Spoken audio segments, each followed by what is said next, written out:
क्या हुआ जब रात 1 बजे एक चोर चुपचाप केदारनाथ मंदिर के अंदर घुस गया और फिर बाबा केदारनाथ ने जो चमत्कार दिखाया उसे देखकर आपके भी रोंगटे खड़े हो जाएंगे। नमस्कार दोस्तों, आप देख रहे हैं भक्ति शास्त्र यूट्यूब चैनल। अगर वीडियो पसंद आए तो वीडियो को लाइक, शेयर और चैनल को सब्सक्राइब करके बेल आइकन को प्रेस करना मत भूलिएगा और एक बार कमेंट बॉक्स में ज़रूर लिखिएगा हर हर महादेव। इस कहानी की शुरुआत होती है रमेश नाम के चोर से, जो कि भारत की राजधानी दिल्ली शहर में रहता था। उसके लिए रोजाना लोगों के घर में चोरी करना व चलती बसों में जेब काट लेना एक आम बात थी। चोरी उसका पेशा था और वह इसी से अपना जीवन यापन कर रहा था। लेकिन वह छोटी मोटी चोरी करके बहुत ज़्यादा बोर हो चुका था। उसे तलाश थी एक ऐसे मौके की जिसके बाद से वह पूरी तरह से माला माल हो जाए और उसके बाद ज़िंदगी में उसे कोई काम धंधा ना करना पड़े।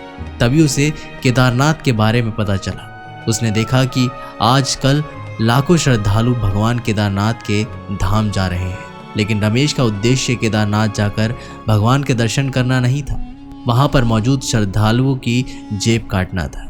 जिसके बाद मौका पाकर वह तुरंत ही केदारनाथ के लिए रवाना हुआ। दिल्ली से वह देहरादून पहुंचा और देहरादून से वह गंगोत्री और यमुनोत्री तक पहुंच गया। जब उसने केदारनाथ की चढ़ाई करना शुरू किया तो वहां पर भयंकर भीड़ थी। तभी उसने मौका पाकर कई लोगों की जेब काट दी। रमेश को इस बात का जरा सा भी ख्याल नहीं था कि वह साक्षात बाबा केदारनाथ के धाम में है और उसकी भयंकर सजा उसे मिल सकती है। लेकिन उसका उद्देश्य तो सिर्फ और सिर्फ चोरी ही था, क्योंकि लालच अच्छों को अंधा बना देता है।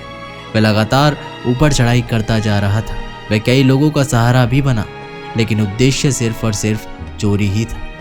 14 किलोमीटर की पैदल यात्रा के सफर में उसने कई लोगों की जेब पर अपना हाथ साफ किया और जब वह मंदिर के पास पहुंचा तब तक उसके पास चोरी का बहुत सारा पैसा इकट्ठा हो चुका था। उसे मंदिर तक पहुंचते पहुंचते रात्रि हो गई थी, तो मंदिर परिसर में ही सो गया। वह अंदर ही अंदर बहुत खुश था, क्योंकि उसकी दोनों जेबें पैसों से भरी हुई थी। लेकिन रात 1 बजे बाबा केदारनाथ ने अपना वो चमत्कार दिखाया कि चोर रमेश को भी अपना परम भक्त बना दिया। रात्रि के समय अचानक मंदिर परिसर में बहुत तेज हवाएं चलने लगी और मौसम अचानक से बिगड़ चुका था। तभी रमेश की नींद खुली और वह मंदिर के पास चला गया ताकि वह तेज हवाओं से बच सके। तभी उसने एक चमत्कार देखा कि केदारनाथ मंदिर के कपाट तो अपने आप ही खुल गए, मानो महादेव स्वयं रमेश को अपने दर्शन करने के लिए बुला रहे हैं। और रमेश की भगवान की आज्ञा मानकर मंदिर के अंदर चला गया। केदारनाथ शिवलिंग की भव्यता देखकर उसके रोंगटे खड़े हो गए, लेकिन उसकी आंखों पर तो लालच की पट्टी बंधी हुई थी। पास ही में उसने भगवान का दान पात्र देखा और सोचा कि क्यों ना मैं इसके अंदर से पैसों को चुरा लूं। रमेश ताला खोलने में भी बहुत माहिर था। उसने जैसे तैसे करके तुरंत ही दान पेटी का ताला खोल दिया और दान पेटी में से पैसे निकालने के लिए जैसे ही उसने हाथ डाला तो अचानक से एक सांप ने उसके हाथ पर डस लिया। उसने अंदर जाकर देखा तो उसे दान पेटी में बहुत सारा पैसा था, लेकिन उसी के साथ एक नाग देवता उन पैसों की रखवाली कर रहे थे। अब रमेश बहुत ज़्यादा डर चुका था। उसे अंदेशा हो चुका था कि अब मेरी मृत्यु हो जाएगी। जैसे तैसे वह लड़खड़ाता हुआ मंदिर के बाहर आया, लेकिन वहाँ पर तो उसे कोई नहीं दिखाई दिया। उस समय वह काफ़ी ऊंचाई पर मौजूद था और बचने की कोई संभावना नज़र नहीं आ रही थी। तभी सामने की ओर से उसे काफ़ी दिव्य साधु महाराज आते हुए दिखाई दिए। उसके पास कोई और रास्ता नहीं था। वह साधु महाराज के कदमों में गिर गया और रोते हुए बिलखते हुए उनसे प्रार्थना करने लगा कि मेरी हाथ पर सर्प ने काट लिया है, कृपया करके आप मुझे ठीक कर दीजिए। उन साधु महाराज ने रमेश से कहा कि मैं तुम्हें पुनः स्वस्थ तो कर दूंगा, लेकिन तुम्हें मुझसे 2 वादे करने होंगे। पहला ये कि तुम सारे चुराए हुए पैसों को किसी सही काम में लगाओगे, और दूसरा ये कि तुम आज के बाद से चोरी करना हमेशा हमेशा के लिए बंद कर दोगे। रमेश को बहुत बड़ा झटका लगा कि आखिर इन साधु महाराज को कैसे पता कि मैं एक चोर हूँ, लेकिन अपनी जान बचाने के लिए उसने ये दोनों ही शर्तें कबूल कर ली। इसके बाद उन साधु महाराज ने एक विशेष जड़ी बूटी के माध्यम से रमेश के जहर को पल भर में छूमंतर कर दिया और वह पुनः पहले की ही समान एकदम स्वस्थ हो गए।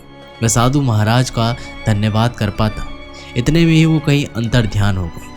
लेकिन अब रमेश को अपनी गलती का एहसास हो चुका था वह समझ चुका था कि वह लालच में इतना अंधा हो गया था कि उसने भगवान के दरबार में ही चोरी करनी चाहिए और इसी की वजह से उसे सज़ा मिली। लेकिन भगवान ने उसे एक और मौका दिया। जब अगली सुबह हुई तो उसने चोरी किए हुए पैसों का सही इस्तेमाल किया। उसने अच्छे कार्यों में उन्हें लगाया। कुछ बुजुर्ग लोगों को जो कि चलने में असमर्थ थे, उन्हें खच्चर व हेलीकॉप्टरों की मदद से बाबा केदारनाथ के दर्शन कराए और अपनी चोरी किए हुए सारे रुपयों का इस तरह से सही इस्तेमाल किया।